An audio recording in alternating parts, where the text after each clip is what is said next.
Right, so today I'm just going to show you one of my favorite pheasant tails.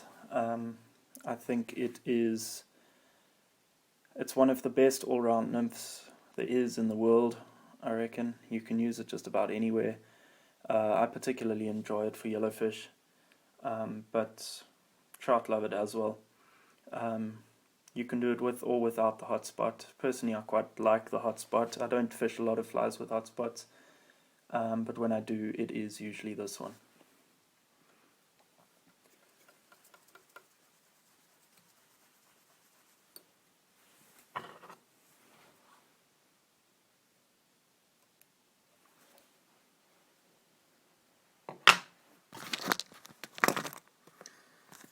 So you're going to start the thread, and then I'm using Coq de Leon for the tail.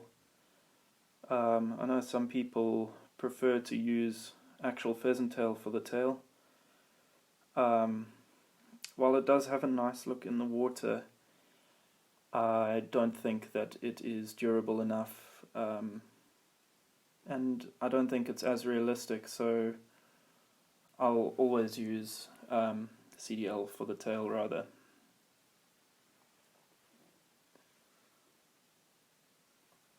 Then we're going to pinch wrap it, sort of just behind the bead there, do maybe 2 wraps, and then you can change the length while the thread is still loose. You want your tail to end up being about 2/3 the length of the shank. Once you have those 2 wraps down, you can take your wire, copper wire, silver wire. You can also use a UV, a hen's UV ribbing that can work really nicely as well. So once you have those both tied in, you can wrap them back, making sure that they stay on top of the shank,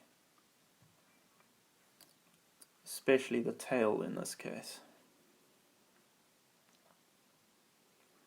You can also add the pheasant tail at the same time as the tail and the copper wire. I just find it ends up being a neater fly if I add the pheasant tail separately.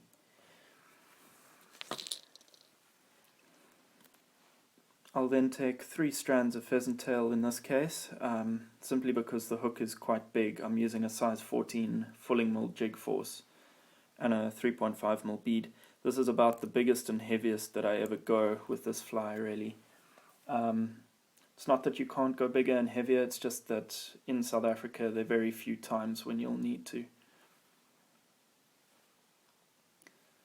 Pheasant tail, you tie in tip first.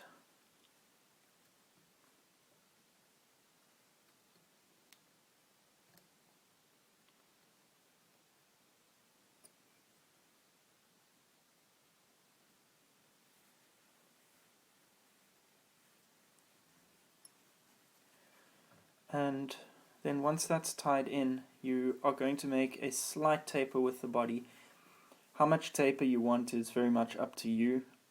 I prefer keeping the body fairly skinny, but not so skinny that it becomes unnatural. So I'll give it the shape of those Betis nymphs. I think they are commonly also known as the minnow nymphs or something like that. They're swimming nymphs. They tend to be quite skinny. So you can see there I've built up a bit of a taper with the thread. You'll notice my thread is laid quite flat. If you find that your thread is twisting too much and starts not to spread out when it's pulled tight over the shank, you might just want to untwist it.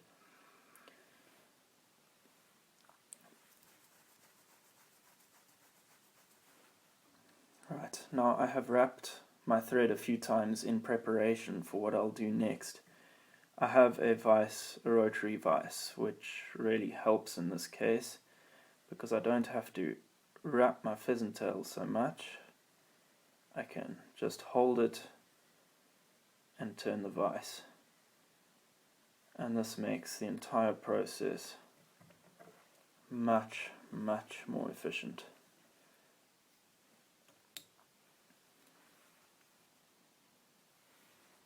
2 or 3 wraps, you'll notice that taper. Then you're going to want to take the wire, and what I do is 1 wrap just behind the tail. You can really pull down on that, make sure that your tail stays centered on the hook shank and stays straight. 1 wrap underneath the tail. This really helps to pull the tail up a little bit and fan it out. Just makes it more natural, really.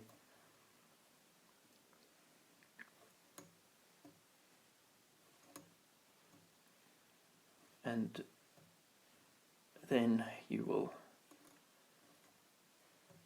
rib the body using the wire. You're going to pull it quite tight while you're doing this, and it must also be wrapped in the opposite direction to the direction you wrap the pheasant tail. The whole purpose of the wire really is to secure the pheasant tail, so even if 1 or 2 of the strands breaks at a certain point, it can't unravel, and you have a fairly secure fly. If you really want your fly to be durable, you can coat the thread in super glue before wrapping your pheasant tail. It does work, I just find it's unnecessary. At this point, you're going to take some Antron yarn. You're going to turn your fly upside down. See if I can focus this. Turn your fly upside down. Hold the yarn there, and then a pinch wrap. So I've got the thread held in my fingers there, loosely, and then my threads come back around here, and when I pull up, it tightens down, and you have your Antron, in this case fluorescent orange. You can use fluorescent pink, you can use chartreuse, whatever you like. I think fluorescent orange and fluorescent pink are the 2 best.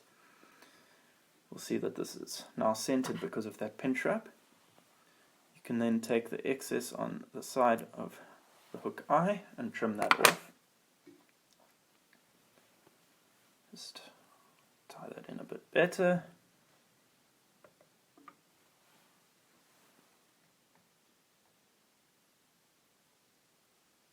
Focus here again. Okay, good enough. Now what you're going to do is you are going to take some dubbing. I like something quite coarse, maybe a hare's ear or a squirrel body dubbing. In this case I'm going to use olive. You can use any kind of natural color. You don't need to use something buggy like this, I just prefer it. You can also use a more sort of modern UV type dubbing. You're going to do a split thread here. Just run your thumbnail along the thread a few times, you'll see it flattens out, and then you can take it and split it like that. Take some dubbing. In this case I'm using an olive chopped squirrel body dubbing.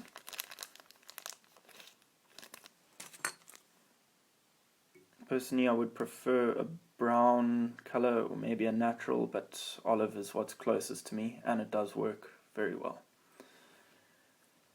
Then going to spin your thread like this, and this secures the dubbing but it makes it nice and buggy. Once you've spun your thread a few times, you can wrap it forwards, and you can just pull it back with each wrap a little bit. It just makes it a bit neater.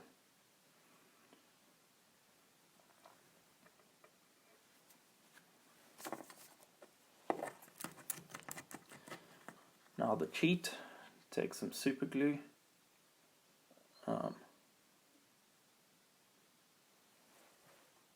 and put it on the thread, wrap twice, trim the thread.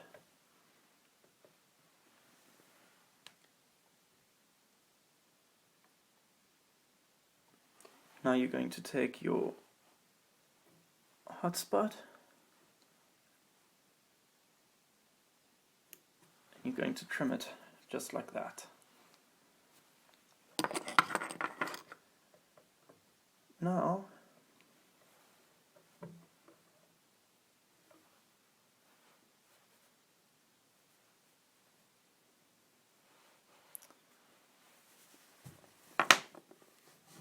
this is what you should end up with.